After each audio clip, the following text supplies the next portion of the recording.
Good morning, and thank you for joining us for today's Research Over Coffee. I'd like to start by acknowledging that we are in Mi'kma'ki, the unceded ancestral territory of the Mi'kmaq people. We are all treaty people. We also acknowledge the histories, contributions, and legacies of the African Nova Scotian people and communities who have been here for over 400 years. I'm Laura Hines-Jenkins, Director of Government Relations at Dalhousie University. Dalhousie and Research Nova Scotia designed this series to provide a medium for government decision makers and academic experts to discuss issues of direct relevance to Nova Scotia.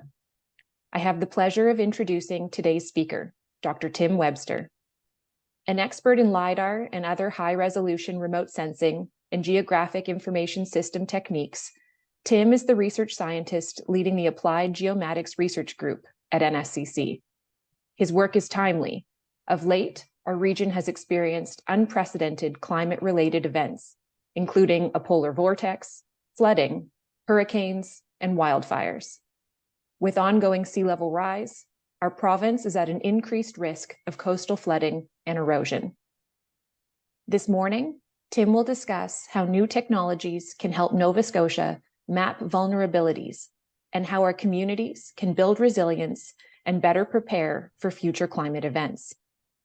After Tim's presentation, we'll be taking questions using the Q&A function of this webinar. You'll find the Q&A button on the bottom of your screen, and you can pose a question at any time. I'll now turn it over to Dr. Webster. Tim?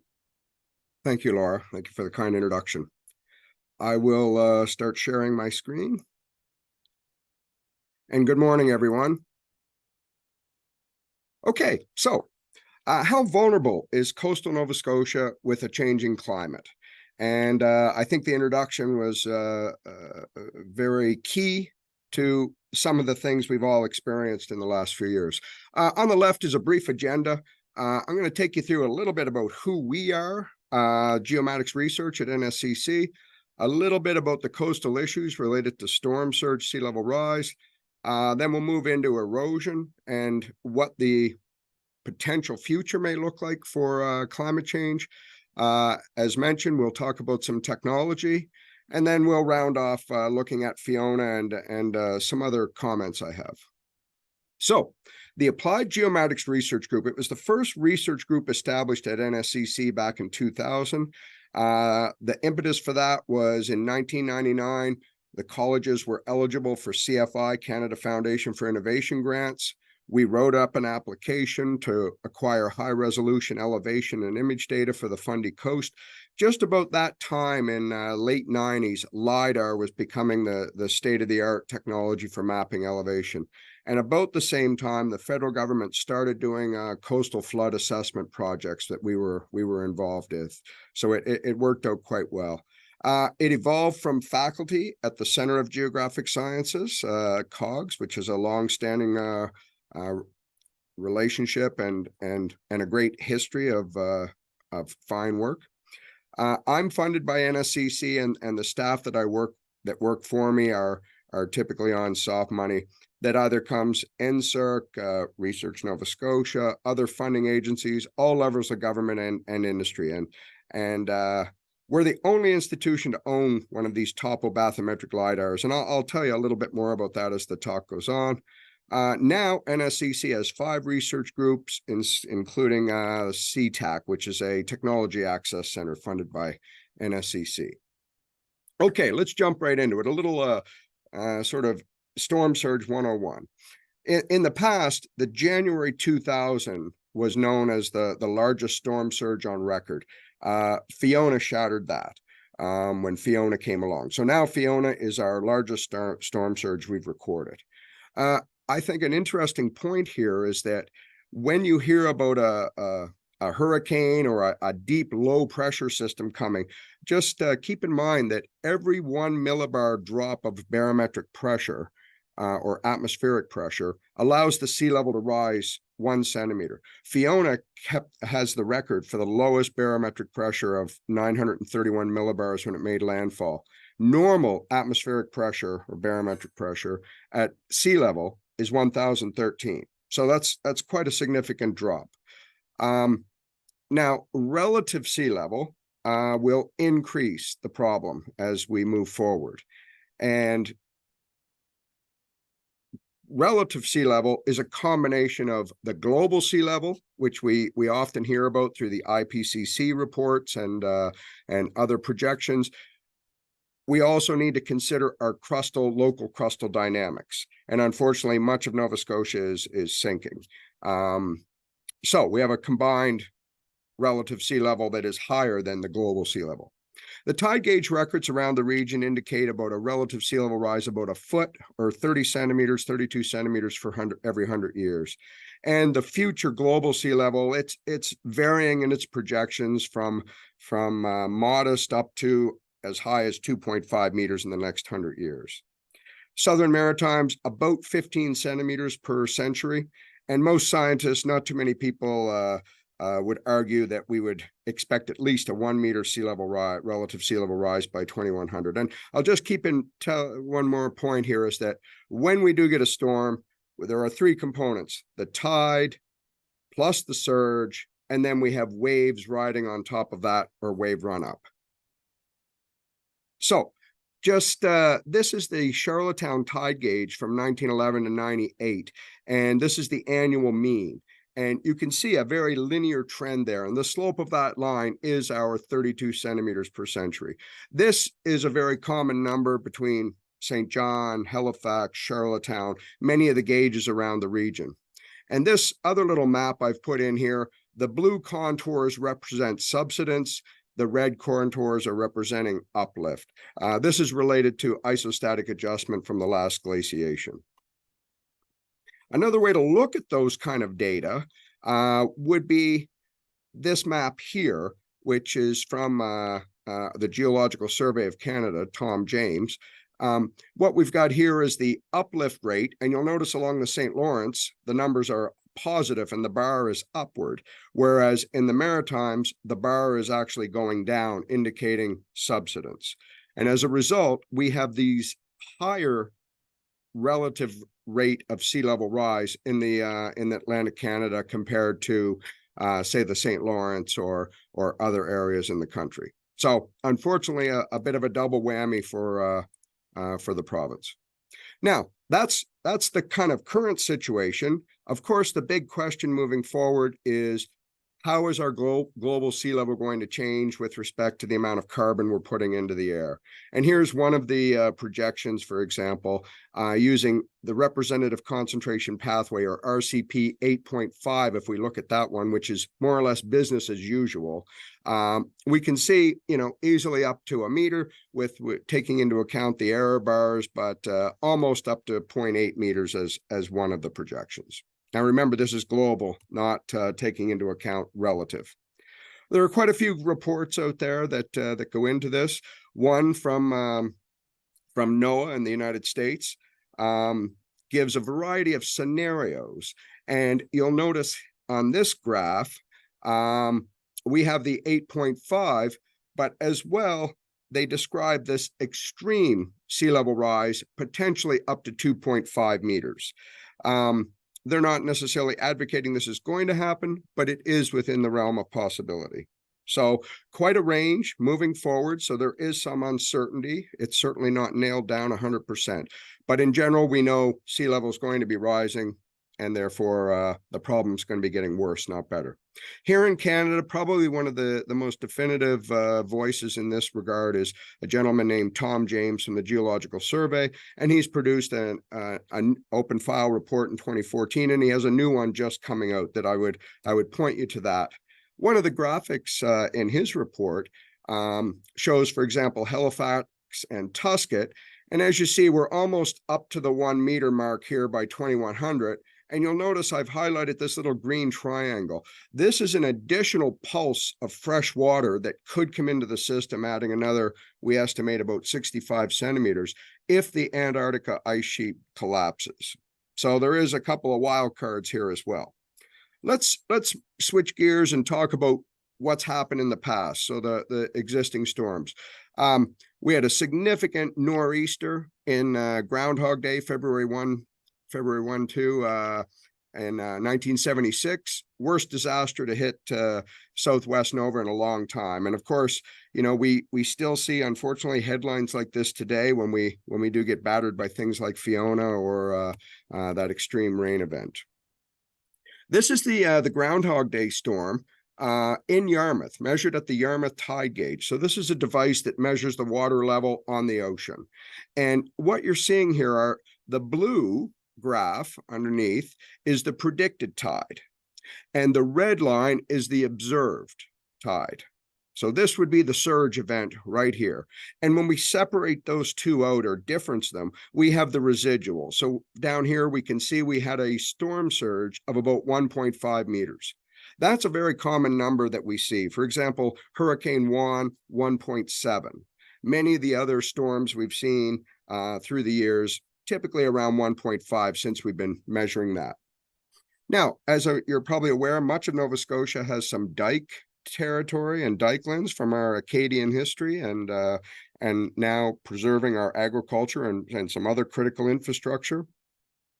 Well, our dikes have breached in the past, and here's a shot from 1958 of a dike near the Wolfville area, and we can see the breach occurring in the dike here and it flooding. Now, luckily, there is another dike in the back to protect further inland areas, but it has happened before. Of course, when we think about dikes, a lot of people are very interested and concerned about the Chignecto Isthmus, and that it's our main transportation corridor for goods and materials coming into the province, and these protect the upper Bay of Fundy. And of course, the most famous storm is the Saxby Gale of 1869. The dikes were overtopped, severe damage, death, etc. It was estimated that was a 2-meter storm surge. But of course, that was prior to modern technology for really mapping that out. Let's talk technology for a moment. I mentioned in my introduction about applied geomatics research that Lidar was becoming a popular system for measuring elevation. It stands for light detection and ranging. It's basically a laser ranging system mounted in an aircraft, precise geographic monitoring or positioning system made up of survey grade GPS equipment, GNSS, as well as a measurement device to measure the attitude, pitch, roll, heading of the aircraft. We fire a laser down, we measure the travel time, and as a result, we get a very dense point cloud of elevation data. Now, prior to our CFI grant, here's an example of the North Mountain from the Bay of Fundy, an elevation model up to the top of the North Mountain, then back into the Annapolis Valley. This would have been the best available data we had from the province at the time. A 20-meter elevation model derived from photogrammetry, from stereo photos, that, of course, you can't see through the canopy very well, so the definition is somewhat limited. Here is the Lidar representation of the same area. In this case, we're using all of the Lidar points, all of the valid points. So some of them hit the top of the canopy, some of them can make it through the canopy and image the ground. So for example, it almost looks like an aerial photo. We can see this road, this clearing, perhaps a little swamp. Now here comes the real power of the Lidar. We have the ability to strip away the trees, and we see what's called the bare earth elevation model. So here, the drainage channels are much better defined. In this case, we're seeing all kinds of geological features as well. So I hope you can appreciate, looking at this map, how this is now the preferred data set to use for looking where water will move through the landscape, whether it's coming from the coast up in terms of sea level and storm surge, or whether it's rainfall and the water draining to the ocean. But these are high resolution data sets. Nowadays, typically at a resolution of 0.5 to 1 meter every point on the ground, and an accuracy within 15 centimeters. We can use those data to now start projecting sea level rise and storm surge. So for example, if I let this animation play through, this is a project we did for the province some time ago, looking at the Groundhog Day storm. And if I just stop my animation about there, we calculated about 3.4 meters of elevation. Now, almost every town in the Maritimes has a street called Water Street or Lower Water Street. And no surprise, those are often the streets that experience flooding. And that's exactly what happened here during the Groundhog Day storm. We have some evidence of flooding along this section of the street. We can use these data and animations to look into the future, though, in terms of global or relative sea level rise and how that's going to change. Now, here we're looking up in the Chignecto Isthmus, and now we're essentially simulating the Saxby Gale back in 2012 when we did some work at looking at the flood risk around this area. This is a slightly different model. Here we're simulating the tide coming in and out, and we're pushing up that storm surge. So you'll see the water overtops the dikes, the tide recedes, but of course that water is now trapped. So that is one of the issues we need to think about. That's the Trans-Canada Highway in black along there through that. By the way, I've been asked to appear in the Senate committee that's studying this next week. So I'll be doing that as well. Now, from what other geomatics, what other computer mapping techniques can we use to measure, say, coastal change, erosion, or flooding, the flooding extent? We can use survey grade GPS, which is over here on the left. We're basically taking measurements that have a precision about 2 centimeters in the vertical. We can use laser scanning. This is especially effective if we have cliff shorelines where maybe we can't get at them or see them with the right geometry from an aircraft. We can use mobile mapping where we have the same positioning technology on a moving vehicle or a boat. Drones are really playing an important role now. They're relatively inexpensive compared to other technologies, and they can be deployed quickly after a storm. Of course, I would say the bread and butter is still these airborne systems from manned aircraft, whether this is for collecting aerial photos or topographic Lidar or topobathymetric Lidar, which I still haven't gotten to yet. And of course, satellite imagery is becoming higher resolution and more frequent passes. So we can monitor things more quickly and in more detail than in the past.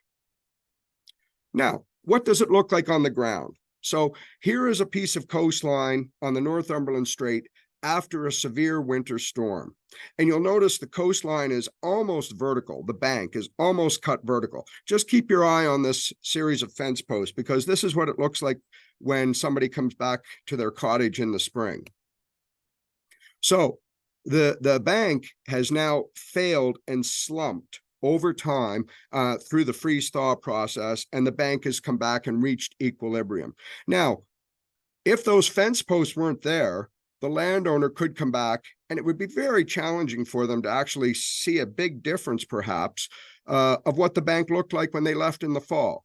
But of course, we've had significant amount of material removed, and the coastline, the shoreline has actually started to move back inland.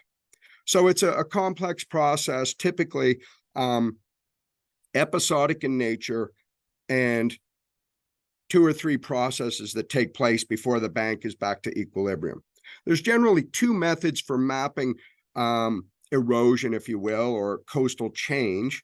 We do have places in the province where we have aggregation, where we're actually building land, but most of the things people are interested in are where we're losing land. So we can look at aerial photos and draw the horizontal 2-dimensional position of the coastline from one set of photos, and then look at a series of photos later in time and get another coastline. Then we can measure the distance between those coastlines, knowing that offset between them and the time difference. That gives us a rate of essentially retreat of the shoreline. However, in the modern technology now, we're able to calculate these high-resolution elevation models, which is what we're seeing on the right. This is some armor stone and that mud bank we were just looking at. This is before a storm and after a storm. What we can then do is a technique called difference of DEMs. We can subtract those elevation models And then we can actually calculate the volume of material over a section of bank. For example, about 1,800 cubic meters of material was removed along a 50-meter section of bank. This gives us even more insight into that particular storm and the process involved. To further demonstrate that, here is a top-down view before Fiona, where I have the shoreline as the top of the bank and the top of the armor stone. After Fiona, the white line is the change. Doesn't look that dramatic, perhaps, looking at it at this scale. However, if we look on the right-hand side, and these are all synthetic views generated in a computer, they're not a drone shot at this angle. So it allows you to compare before and after very precisely. Here I have the top of the bank and the toe of the slope defined. And after Fiona, we can see how much material has been removed. Significant amount of material at the toe of the slope. Obviously, that's where the ocean is beating away at it and removing the most material. So also, some people can't really understand looking at the two-dimensional map. Sometimes looking at things in a perspective view allows people to better understand what's happening. Now, we can also make use of these elevation models. And here's an example of what the elevation looked like in 2022 compared to back in 2006. And we've done several Lidar surveys. We calibrate our sensor over this site and do a variety of things. And I won't go through all of these graphs, but essentially in 2006, this is the green coastline, the elevation profile. And then we see it's constantly step back. And here it was most recently in 2023. And you can see perhaps this is some of the slumping that we're talking about, where the bank was too steep and it eventually slumps and reaches equilibrium again. Now, if we just take those two, where was the top of the bank? We see we have about a 5-meter shift, and that works out to about 30 centimeters per year, or 1 foot per year. That is a very common number that we've seen in the literature from other researchers. So in general, we can think about erosion being at about a foot per year. Now, that makes it sound like it's a continuous process, but in fact, it's very episodic. And it's episodic with big events like Fiona, for example. So I'll just run these animations, and I hope you can read the name of this boat. It was called Gale Force 2, which I thought was quite fitting. This boat was not in the water. This is Skinner's Cove over on the Northumberland Strait, but rather it was up on some barrels for people to do some maintenance over the winter, perhaps. But it was pushed off the barrels with the extreme wind, and the namesake says it all. Now, let's talk about Fiona. This is borrowed from CBC, Ryan Snowden. We had 14 hours of over 100-kilometer-an-hour winds. And that is obviously very significant and extremely detrimental. Now, why did this hurricane keep such strength? Well, the water was so much warmer as we moved farther north. It allowed that hurricane to keep its strength. And of course, as the sea level warms, this is going to be more of a problem for us. Moving quickly here, we've developed a website called the Emergency Coastal Decision Support System. It's quite a mouthful, big website name. If you Google AGRG flood risk, you'll be able to go to that site and do some things. I'll briefly explain this. We get a 10-day storm surge prediction from Environment Canada, and we marry that with the predicted tide. So on this graph, this was ahead of Fiona. On this graph, the orange line is the predicted tide. The blue line is the predicted storm surge from Environment Canada. We add those together and we have a total water level of, in this case, 2.6 meters. Now, as we click around the graph, the water level interactively changes. We do note we don't take into account waves, so we can now take the slider bar and move it up. And when we do that, we then can see what could be flooded. I'm going to cut to the chase here and give you the sort of full answer. This is, again, before Fiona made landfall. We saw Port Hood. We were expecting a water level of about 1.8 meters, 2.1 in Pictou, starting to diminish as we move to Malagash. Down below here shows you the wind measured at Caribou. and those strong over 100 km/h winds pushing from the north due south. So right against the shoreline. These yellow numbers are actually what we've measured out in the field where there's debris and so on. So let's move through and look at that quite quickly. We actually measured the storm surge at a tide gauge in a place called Skinner's Cove where that boat was. And then we're just going to look through here, just some very quick shots. So that's what the wharf at Cape John normally looks like. And this was during the actual event itself. You could walk right off that wharf if you didn't see the Ballard and a few other features. We actually measured rack lines that showed us water level got to about 2 meters. So this wasn't even the max. Lots of debris thrown up on the road, a very common sight we often see after storms. This is Rushton's Beach, Provincial Park. And what we did, here we flew a drone, and you can see this debris line around here. This is what we call the rack line. And what we then could do is bring up, we have Lidar for the entire province now. We can raise the sea level until the water matches the rack line. And from there, we can determine, okay, that got to about 2.2 meters. Similarly, for this debris, we can see 2.3. We look here at McLeod's cottages. They had these lovely cottages, access directly to the beach. This was after Fiona. So you'll see 2 cottages were moved directly off their, I'll loosely say, footing. All of the decks ended up here, and we have a short video. So these 2 cottages used to sit on these 2 locations. Now, you're probably looking and saying, well, they were quite vulnerable. Very low relief from the ocean to where these cottages sat. So there was really not much to protect them from that wave and storm surge energy that came in. All of these have been since removed and sold for other uses. At McLeod's cottage, when we map that debris line, we get up to 3.1. And I think the reason we're getting a higher value here is there was literally nothing to slow those waves down. And we're up to 3.3 in another location. Moving out to out on Brule Point, again, we have a big marsh, which is a good sign for people to know that you've got some low areas. And we have a cottage that had been moved from a past storm. And now we see the amount of sand brought in here. And yeah, a new cottage got actually pushed in. And I will do a quick video here. There's the new cottage that was pushed into the marsh. It probably sat here by the looks of things. And quite a bit of devastation. Here, there's some armoring, protected this place, not too bad. This one, it peeled the roof right off of it. So tremendous power.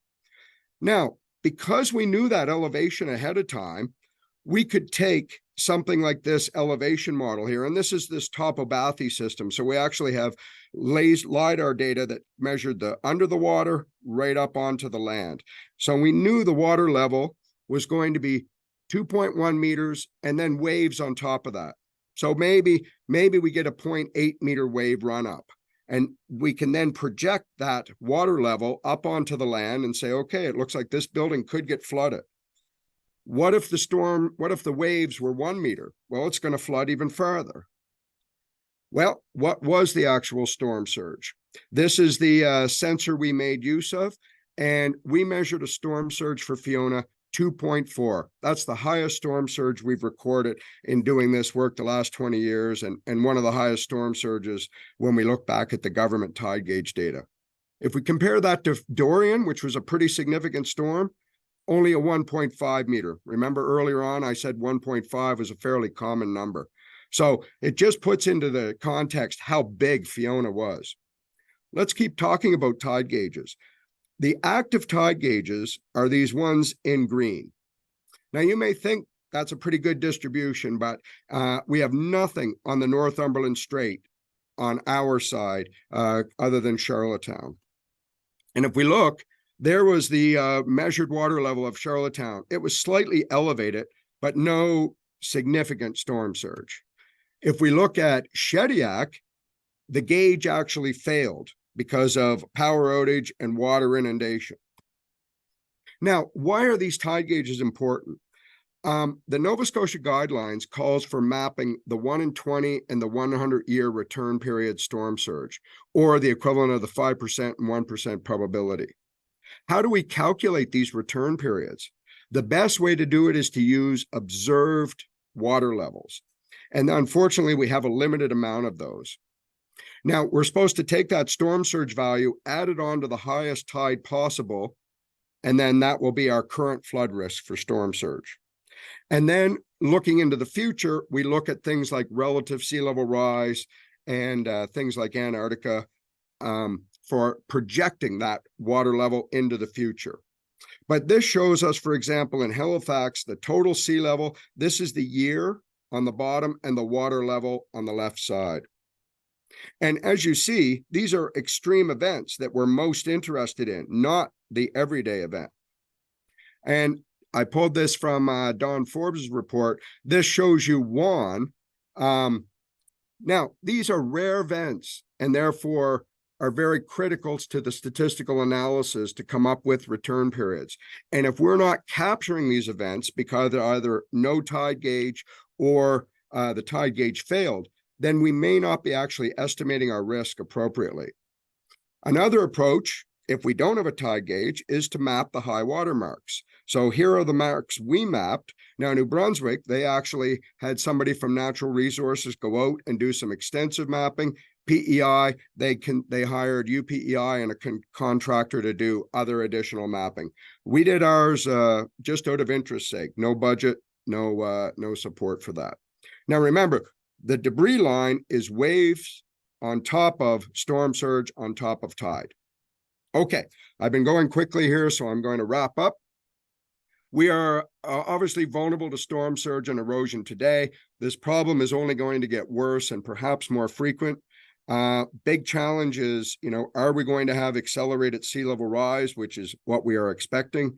I never used to say storms were becoming more intense, but I think given the ocean warming and moving farther north, that they are becoming more intense. The Web tool is useful. We hope to do the entire province next year. And there are local variations. The idea of wave run-up is really a local, depending on the geometry of the shoreline, the protection of any outer islands, etc. So it's quite variable.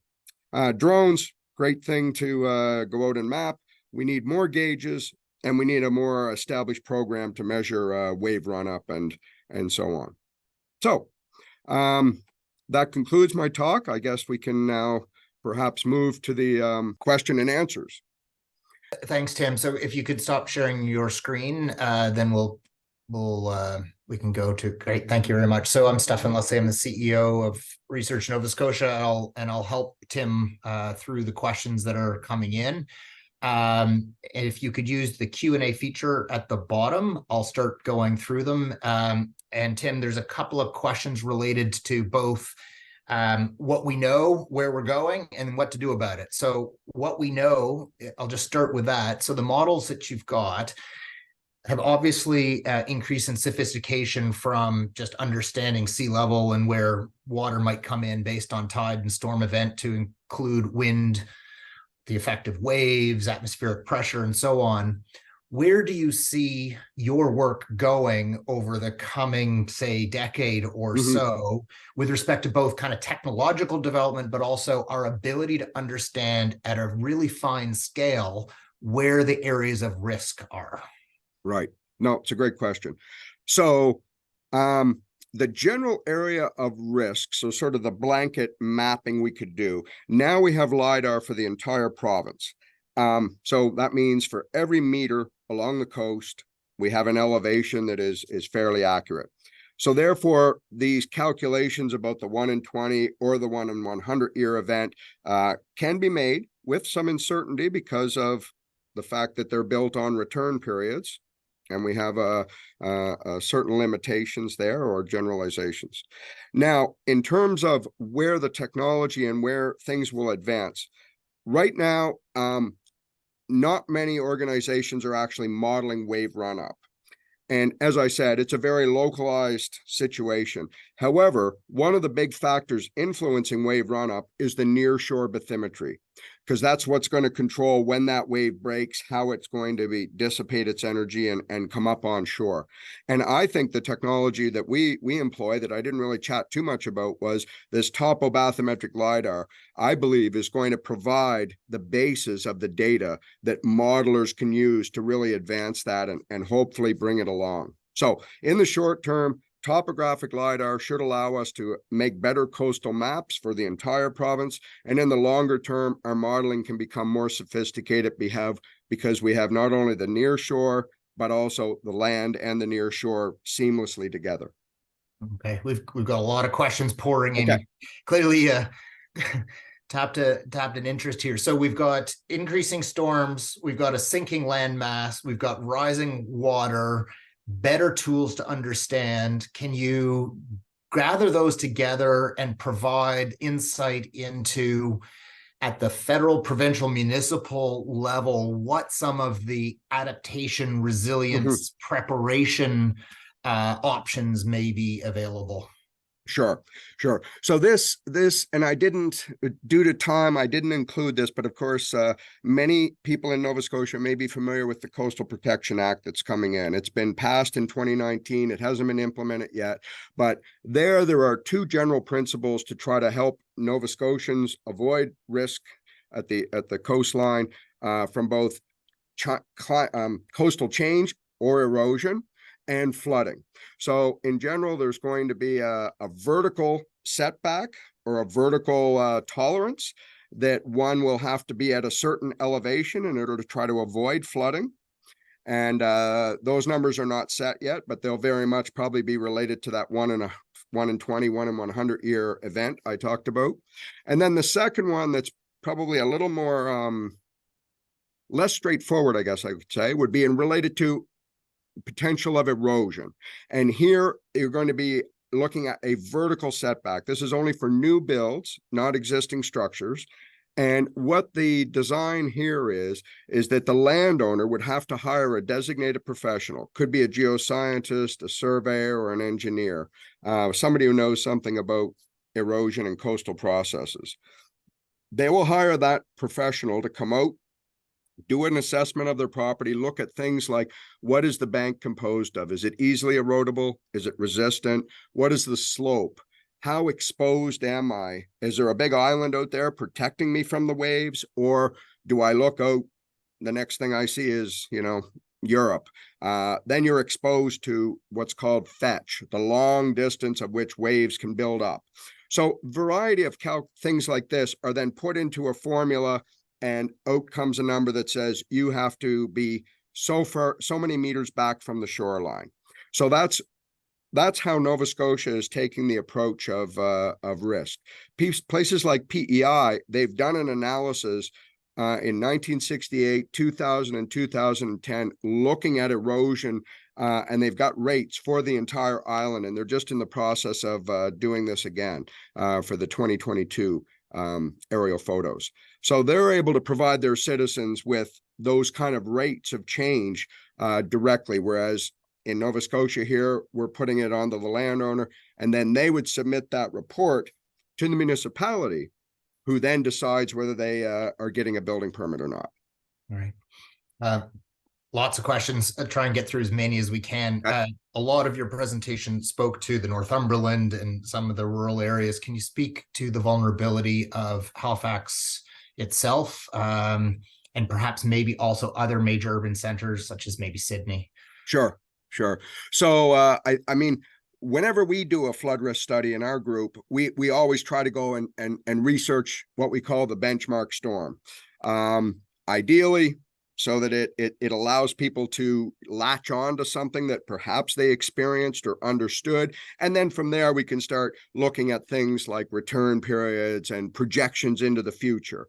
But, and it's interesting that, we'll go to communities and some people, it's a short memory we have for storm events. But obviously in Halifax, Hurricane Fiona comes to mind. That was a storm surge of 1.7 meters, and it didn't actually occur on high tide. So we just missed it there. And of course, we just had two systems come through after Fiona that I would say we dodged the bullet there and did quite well. I mean, the Atlantic coast, the Northumberland Strait is more prone to higher storm surges because it's relatively shallow. However, we do see storm surges on the Atlantic, and Juan is a very good example. It really just depends on the strength of that hurricane and how much strength it can maintain when it comes ashore. So, and Sydney is very, very similar in that regard. Of course, Sydney also has some inland flooding issues that if we think back to 2016 with the Thanksgiving Day storm, some severe flooding there. But all of these places, anywhere along the coast in the province, is potentially vulnerable to these storm surges. And are unfortunately with sea level rise, relative sea level rise, it's going to get worse.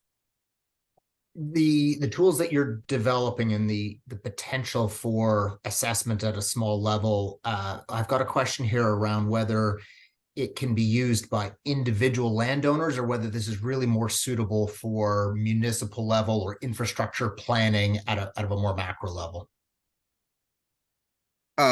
Stefan, could you just quickly repeat that one? Sorry. Yeah, so the tools that you're developing, can they be used by individual landowners who may be worried about their particular house or location, or is this really more for communities, municipalities, large infrastructure?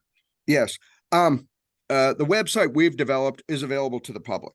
So unfortunately, we only have probably about 6 areas in Nova Scotia that we've done the mapping for and have put up there.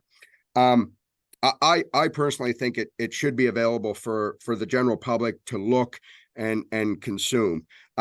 We don't have access, or we're not putting over property boundaries and so forth, but one could go in there and I get calls all the time after a big storm event from potential property buyers wanting to know if their property is vulnerable and so forth. And this tool to allow people to visualize not only can show them what's potential for flooding today, but they can raise that little slider bar and look into the future of, what if we had, the 1,000-year storm come, how vulnerable would we be? Where maybe I should put my house in a different location. So it's really aimed at, the website was really developed for EMO officials to help them sort out when a storm surge prediction was coming, what the tide was going to be, the different things like, is it related to the tide table, which is a different vertical datum, all these sort of geomatics, nerd things that a guy like me has to worry about, but they shouldn't have to worry about. So that was why the system was built, to try to make it easier for them to understand what was going to be vulnerable when a storm was coming. We're coming close to the end of time, but I'm going to try and squeeze in 1 or 2 more. So a question around, you showed an image where cottage was gone, cottage was moved back, and then there was some coastal protection in the form of a rock wall of some form where the cottages were relatively intact, or the structures were relatively intact. Can you speak to the effect of coastal protection and whether that's effective in the projections that you've got, and if those also have the effect of increasing the vulnerability of adjacent properties that may not have that protection? Absolutely. In the Coastal Protection Act, they certainly make a statement that they would like to avoid more armoring. Now, the fact is, after Fiona, there was a heck of a lot of armoring taking place. I didn't include it in this talk, but there were certain structures that were sort of crib work with small rocks behind them. They didn't fare too well. So a lot of that material has been replaced by hard armoring with large stones. And in many places, the armoring was effective. In the example that I showed there, the water level was so high that it eroded in behind the armoring. Now, armoring can slow the process down. However, there's a price to pay. Eventually, as sea level continues to rise at high tide, you will not have any beach in front of the armor. And you are correct, Stefan, that as it's dissipating that energy from the armor stone on the edges is typically where we will see an increase The edges are always the problem areas, either for keeping the armoring in place or potentially increasing the erosion on that non-armored section. So it is a fairly complex problem, and there are opportunities for nature-based solutions, but these would be, in my opinion, more suited for protected areas, up estuaries, sheltered embayments. Nature-based solutions, when you're exposed to the North Atlantic, I don't think are going to stand up to an event like Fiona or even a good nor'easter. This is Dr. Tim Webster at the Nova Scotia Community College. I'd like to thank you for your time. Clearly of great interest to the community. If you can hold on, I'll ask another couple of questions. But if you are interested in this series, I'm glad that you were able to join us today for Research Over Coffee, where we try to feature researchers who are doing work of interest to this province. So for those who need to leave, thank you for joining us. And for those who can stay, I'll squeeze in a couple extra questions for Tim. So Tim, just before I ask the question, anything you want to say before we start to lose people? No, just thank you for your attention. And I guess my apologies, I might have went over a little bit of time there, but it was hard to not pull some slides out. No, it's a very visual type of presentation, and so it's easy to find. It's almost visceral in its subject matter, isn't it? And I will certainly address all these questions that I see popping up here, and my apologies that we didn't get to those for folks. No, that's all right. So I'm going to combine a couple of questions around the cost and availability of additional technology or research options that might be able to help. So you've mentioned Lidar airborne, you've mentioned the additional tide gauges. I think there were 7 around the province. Yep. What is the cost and the relative benefit of actually introducing additional, air flight hours or additional tide gauges that are connected into the system? Can that be done, and would that be helpful? Yes. So let's talk about the tide gauges first. So the tide gauges we looked at there are from the Canadian Hydrographic Service, and they're very sophisticated gauges. They have a little hut, etc. Unfortunately, though, sometimes they fail during these big events. The gauge that I showed, where we measured it, it's not online. It records the data, then we go and download it. We recently just started a project with Cumberland County, graciously funded through Research Nova Scotia, and CANSI, a statistical group, and we've installed one of those gauges up off of on the Northumberland Strait in Cumberland County, and that's going to be their gauge to monitor. That unit is probably on the order of about $800 to $900. So not very expensive when you think about the information you're getting from it and the potential long-term knowledge as well as short-term knowledge. Now, in terms of aircraft costs and so forth, we own a sensor, but unfortunately no aircraft. And we've had actually a really hard time finding an aircraft this year. You're on the order of probably $1,500 or more per hour for the actual flying cost. But the beauty of an airborne sensor is you can cover a lot of ground. You could map an entire bay in an afternoon. So you do get a lot of bang for the buck in that regard. Now, the provincial Lidar, it started collecting in 2018, kind of finished in 2020. So there's been a lot of change to the shoreline. We've had Fiona, we've had some other nor'easters, we've had armoring. So, these things are not just a one-off and we're done. They need to be updated, just like in the news lately, the idea of having flood risk maps that are updated for inland flooding and of course, coastal work. So, there should be some thoughts given to the succession planning of these data for a refresh. And, I personally would lobby to have the topobathymetric system to capture that zone. But at the very least, to have new topographic LiDAR in the near future would be a very useful situation. Okay. I'm going to get in one last question related. So you spoke about the Northumberland, then we talked about the urban areas. Let's talk Eastern Shore and whether the data that we have can assess the vulnerability of some of the infrastructure, in particular low-lying roads, bridges, and so on, particularly important for emergency management planning for those communities. Absolutely. And what I didn't have a chance to talk about on that tool is when you get to a certain water level, you know, let's say you're of interest, there's actually an ability to do a GIS overlay, if you will, where we intersect the roads and all the critical infrastructure, being fire, ambulance, police, and senior care homes.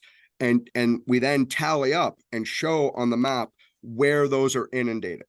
So with that in mind, that was especially for emergency management people. And we actually have the flood depth calculated too, because it's one thing to go through maybe 30 or 40 centimeters of water. It's a different story when there's a half or a full meter of water. That's when people really get into trouble and either get washed off the road or go into the road. Now, the tool currently only has certain areas that we've done. My hope is next year, and we've been in discussions with the government about expanding that to the entire province, including the Eastern Shore next year, where we could see and be able to go in and look at, for any given event, you know, what the inundation could be and what roads could be covered for things like EMO planning and moving people around with evacuation and so on. So the technology's there for sure.